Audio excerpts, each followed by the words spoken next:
Assalamualaikum warahmatullahi wabarakatuh.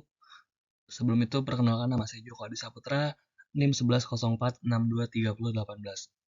Pada kesempatan kali ini saya akan membahas mengenai media pembelajaran dan teknologi pembelajaran. Jadi apa sih yang dimaksud dengan media pembelajaran dan juga teknologi pembelajaran? Langsung saja yang pertama, kita masuk ke definisi media dulu. Jadi definisi media itu adalah sarana atau alat yang digunakan untuk menyampaikan pesan, informasi atau konten kepada masyarakat umum dan dapat berupa beberapa bentuk media. Nanti akan dijelaskan di slide berikutnya. Kemudian teknologi. Teknologi ini merujuk pada penggunaan pengetahuan dan keterampilan praktis untuk merancang, membuat, dan menggunakan alat mesin, perangkat lunak atau sistem yang bertujuan untuk memenuhi kebutuhan manusia. Jadi media dan teknologi ini tentu sangat terintegrasi ya. Jadi media itu akan lebih indah, akan lebih bervariatif, akan lebih lengkap jika dihadirkan dengan teknologi. Oke, lanjut saja ke slide berikutnya.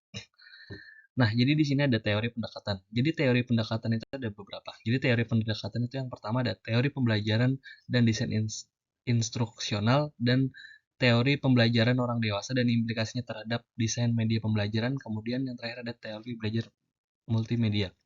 Nah, pendekatan yang sesuai dengan pembelajaran dan teknologi pembelajaran yaitu pendekatan yang mengintegrasikan teknologi dengan proses pembelajaran peserta didik. Karena menurut saya di era modern saat ini tentu teknologi sangat dibutuhkan oleh masyarakat. Bahkan teknologi itu bukan suatu benda primer lagi, bahkan teknologi sudah menjadi sebuah kebutuhan setiap masyarakat. Oke, lanjut. Nah, jadi apa sih contoh dan pemanfaatan teknologi sebagai media? Jadi yang seperti saya sebutkan di slide awal tadi, jadi ada beberapa contoh media yang bisa digunakan untuk media pembelajaran. Yang pertama ada animasi, video tutorial, podcast, poster atau e-book dan lain-lain. Masih banyak contoh-contoh lainnya. Nah, di animasi ini tentu saja dengan media pembelajaran berbentuk animasi tentu akan menimbulkan suasana belajar yang sangat menarik bahkan untuk anak-anak sehingga mereka akan lebih mudah mencerna pelajaran yang sedang dibahas.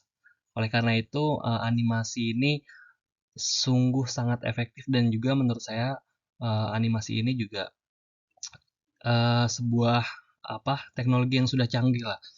Bahkan tidak hanya anak-anak, orang dewasa pun bisa menikmati animasi pembelajaran. Kemudian ada video tutorial. Video tutorial sudah banyak sekali beredar di YouTube, di Instagram, segala platform online yang teman-teman tahu. Dan di situ juga banyak sekali video-video tutorial seperti video tutorial masak, video tutorial menginstalasi sebuah komputer atau perangkat lunak atau sebagainya. Itu teman-teman bisa dapatkan semua melalui video tutorial. Oleh karena itu video tutorial ini menurut saya sangat praktis dan sangat tepat sasaran dan video tutorial ini seringkali on point. Jadi tidak kebanyakan teori tapi video tutorial ini mengacu pada praktik yang sedang dibahas. Kemudian ada podcast. Podcast seperti yang teman-teman tahu juga, podcast itu biasanya orang dua atau lebih itu yang sedang membahas sebuah permasalahan.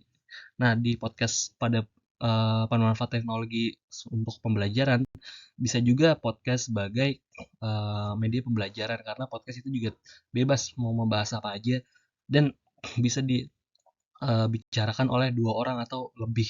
Jadi podcast juga cukup efektif. Kemudian poster. Poster seperti yang teman-teman tahu juga, eh, kita sering lihat poster-poster di sekolah-sekolah atau di jalanan atau dimanapun teman-teman berada. Poster ini sungguh menarik menurut saya karena biasanya kalau teman-teman poster itu desainnya sangat menarik dan juga desain poster itu sangat berwarna-warni sehingga bisa menarik kita untuk melihat poster tersebut. Isinya tergantung. Jika teman-teman melihat poster di puskesmas maka akan berisi tentang poster mengenai kesehatan. Jika di sekolah maka kan poster mengenai pendidikan dan sebagainya. Dan juga e-book.